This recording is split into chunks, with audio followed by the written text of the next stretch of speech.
বন্ধুরা, ভারতীয় দলের কাছে ম্যাচ হেরে চ্যাম্পিয়ন ট্রফি থেকে ছিটকে গিয়ে কেঁদে ফেলে পাকিস্তানের প্রাক্তন ক্যাপ্টেন বাবর আজম। তারপর তিনি ভারতীয় দল বিরাট কোহলি ও রোহিত শর্মাকে নিয়ে এমন কিছু বলল, শোনার পর অবাক হয়ে গিয়েছে পুরো ক্রিকেট বিশ্ব।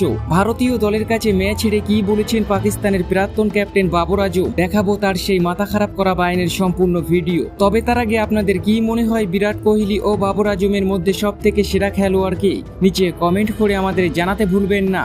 ভারতের বিপক্ষে টসে জিতে প্রথমে ব্যাট করতে নেমে স্লো মিশনে এগিয়ে যেতে থাকে পাকিস্তান। একটিও উইকেট না হারিয়ে 50 বলে 41 রান করে পাকিস্তান। এরপর মাত্র 6 রানের ব্যবধানে দুই ওপেনারের উইকেট হারিয়ে ফেলে তারা। তারপর দলের হাল ধরেন অধিনায়ক মোহাম্মদ রিজওয়ান ও শাকিল। তৃতীয় উইকেটে 144 বলে 104 রানের জুটি গড়েন তারা। একটা পর্যায়ে দু উইকেটে পাকিস্তান সংগ্রহ করেছিল 151 রান। এরপর স্কোরবোর্ডে মাত্র 90 রান যোগ করতেই পাকিস্তান হারায় 8 ব্যাটসম্যানকে। একের পর এক সাজঘরে ফেরেন মোহাম্মদ রিজওয়ান, শাকিল, তোয়েব তাহের, আগা সালমান, শাহিন শাহ আফ্রিদি, নাসিম শাহ, হারিস রৌফ ও খুশদিল শাহ। আজকের ম্যাচে 49 ওভার 4 বলে 241 রানে অল আউট হয় চ্যাম্পিয়ন ট্রফির এবারের আসরের আয়োজক দেশ পাকিস্তান। কোহলির সেঞ্চুরিতে পুরো পাকিস্তান দল উড়ে গিয়েছে চ্যাম্পিয়ন ট্রফি থেকে। 45 বল আর 6 উইকেট হাতে রেখে ম্যাচ জিতে সবার আগে পৌঁছে গেছে চ্যাম্পিয়ন ট্রফির সেমিফাইনালে। ভারতের ইনিংসের শুরুতে কিছুটা চাপে থাকলেও শুভমান গিল দলকে এগিয়ে নিয়ে যান। রোহিত শর্মা দ্রুত আউট হবার পর দায়িত্বশীল ব্যাটিং করেন শুভমান গিল ও কোহলি। 56 রানে প্যাভিলিয়নে ফিরে যান শুভমান গিল। তবে এরপর কোহলি ও শ্রেয়স আয়ারের জুটি ভারতীয় দলকে জয়ের পথের দিকে এগিয়ে নিয়ে যায়।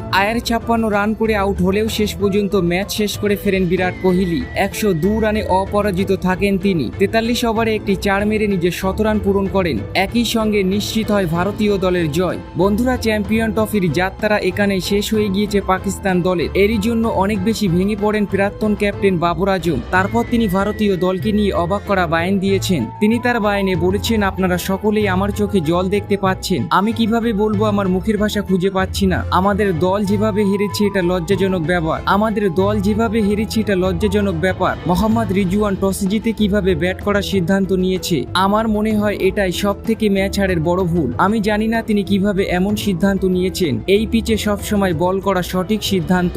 ভারতীয় দল প্রথমে বল করে যেভাবে পাকিস্তান দলকে ব্যাকফুটে ঠেলে দিয়েছে এটা অসাধারণ ছিল। এমনটা শুধু ভারতীয় দলই করতে পারে। তাদেরকে তারিফ করতে হবে এমন অসাধারণ বল করার জন্য। আমি ধন্যবাদ দিতে চাই বিরাট কোহলিকে। তারই জন্য ভারতীয় দল এই ম্যাচটি জিততে পেরেছে। সেঞ্চুরি করার জন্য আমি আমার মন থেকে তাকে অভিনন্দন জানাই। বন্ধুরা, আপনাদের কেমন লাগলো বাবর আজমের এই বায়ান? নিচে কমেন্ট করে আমাদের জানাতে ভুলবেন না।